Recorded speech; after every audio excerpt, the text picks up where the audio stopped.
What's up, guys? I'm Random Frank P, here with an episode of Cool Tech Under $100 for May, the series where we show off some of the best tech you can find under that price. If you see anything you like today, I'll have it all listed for you in the description down below so you can check it out. Spoiler, things always sell out very quickly, so hop on them while you can. First up isn't the most exciting thing, so we'll get this out of the way, but it's definitely useful and could be a great pickup if you're in the market for a 100 watt, 25,000 milliamp hour power station with both DC and AC power options for your more power hungry tech, as well as USB ports for charging. This Daran portable power station is great for camping, traveling on the go, or even just home use with all this can do in power. Now, in addition to the charging, there's a light strip on the back, again for outdoor use if needed. Even has like flashing SOS modes for emergency use, because while yeah, you can use this at home like I said, I feel like the main demographic's gonna be for the outdoors or emergency uses. You know, summer's around the corner, power outages are inevitable, day trips to the beach. Keep all your devices powered. In total, there are 8 ports for powering your devices, and of course, the screen on the front gives you the battery percentage left in the power station and shows things like what power ports are being used.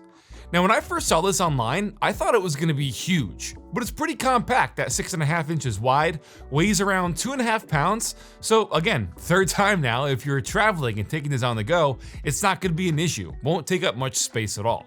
If this was like, you know, $95, I would have 100% ignored it and just found something else to show off, but it's only $69, which is a really good price for this. And if you want to get the optional solar charger to charge the actual power station when you're out, they have that for $100 total. So 2 options for you guys.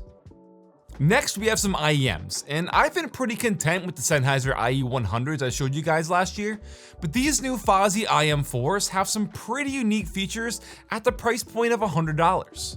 So checking it out, I really dig the clean looking sandblasted silver aluminum alloy casing on these. And if you notice on the sides, that's not a logo, that's a grill, because these are open back IEMs. And I've made open back headphones for 10 years now. I love that open soundstage. And while I'd say these are more along the lines of being semi-open, having that ambient awareness and still increased soundstage is really cool in earbuds form. But it doesn't end there, because what really sold me on this was the customizable sound. And I'm not talking digitally with an EQ, no dip switches, but included are 2 separate sets of nozzles, aluminum and a brass pair. Stock, the black aluminum is a bit warmer with the bass compared to the bright and sibilant effect you get from the brass.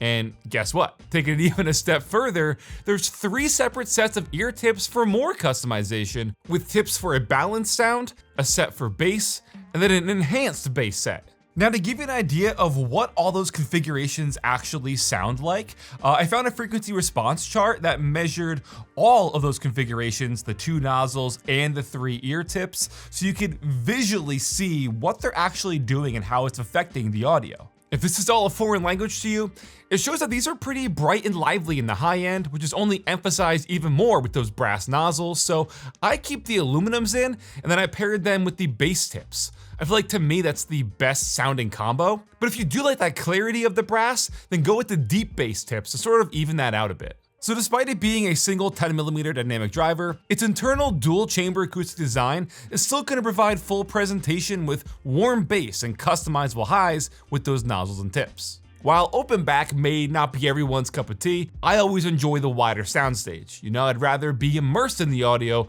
versus the closed congestion of some IEMs. And we don't have to worry about breaking the bank either, because it's just $100, and I feel like it's a really crazy good price for this, considering everything you get with these IM4s punching way above its price tag.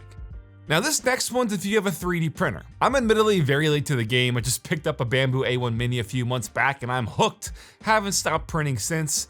This is a filament heater and dryer from Creality with their latest Space Pi model, which keeps your spool at a controlled warm temperature of your choosing to drive out moisture and keeping it dry during printing, which as a result will give your final print a better result. When you power it on the screen you can pick from a bunch of different filament materials that all have preset settings for which it recommends. And for stuff like ABS, nylon, some carbon fiber materials, or what I use a lot, PETG, this has been essential. You can set the timer in increments of an hour, all the way up to a full 2 days of heating, so 48 hours if needed. And like I said, even though it has the recommended settings for the filament you pick, if you want, you can go in and tweak the settings for adjusting the temperature, but right there you have all the info. The real-time temp, the humidity, keeping your spool under control. So when you're ready to print, really, you can just heat the filament inside of this and then load it up to your printer separately once it's all done and dry, or use the included outlet on the top and have it fed directly into your printer while still inside the unit, keeping it warm or actively drying it as it's printing for those larger projects. Like I said, I use PETG, and I noticed at first I was running into some issues with the filament, but this immediately fixed it. Things like stringing become common and annoying when the filament has moisture, which can also lead to that popping and crackling of the filament out of the nozzle, causing it to become porous and ultimately weaker. And especially for someone like me, you know, I work out of the basement studio here, and my house's HVAC unit is literally 20 feet that way.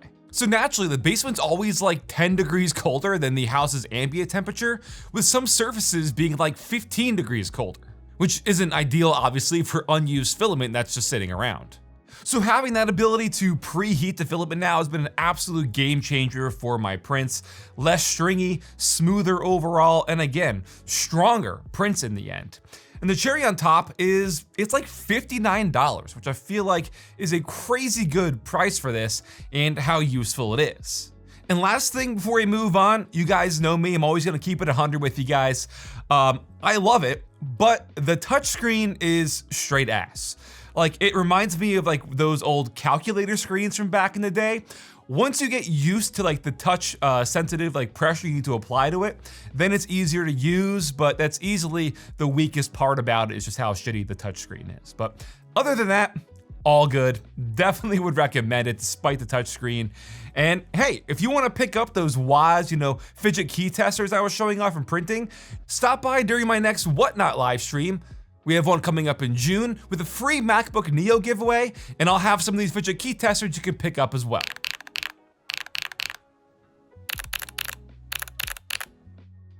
Now, let the haters roll their eyes, I don't care. This is definitely a cool addition to your setup. This is not only a full USB hub and pass-through for your PC, but it has a folding 5-inch screen for mirroring or extending whatever you hook this up to. Could also be a completely dedicated unit with a Raspberry Pi, or like I said, plug it into your PC or laptop, watch YouTube videos, Spotify, Wallpaper Engine, Discord, anything. This can be powered by a single Thunderbolt cable to your laptop, or if you are using it with your PC, then you'll just need an HDMI. But it includes a bunch of cables to get it up and running, so you're not gonna have to buy anything separately. First up, as the hub, you have all your connections in the front with 2 USB-A's, USB-C, and then SD card slot and a micro SD slot as well.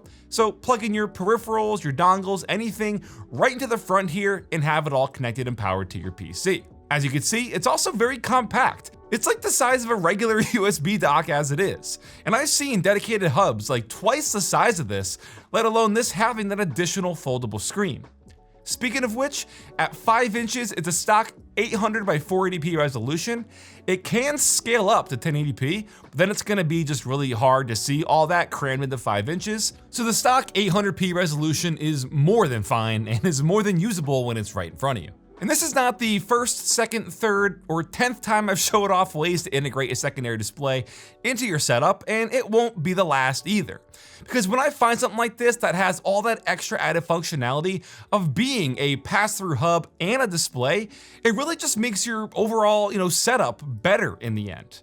Like, there's literally nothing you can't put on this screen, whether it's music, watching videos, monitoring your PC temps and usage with IDA64, the thousands of Wallpaper Engine apps. Hell, even use this with Elgato's virtual Stream Deck. It's not a touchscreen, no, but you can still configure this to have all those macros and just, use your mouse to then bring up all the endless functionality with whatever you put on the display. And the fact the screen is foldable is really cool, because you can really put this anywhere, angle it towards you, angle it to cut down on glares you may have in the room. It's really cool. Not a lot of other options out there like this for the price. So again, while I show off screens frequently on the channel, for every 1 person that complains, there's 10 people who find it useful and actually buy it and integrate it into their setup.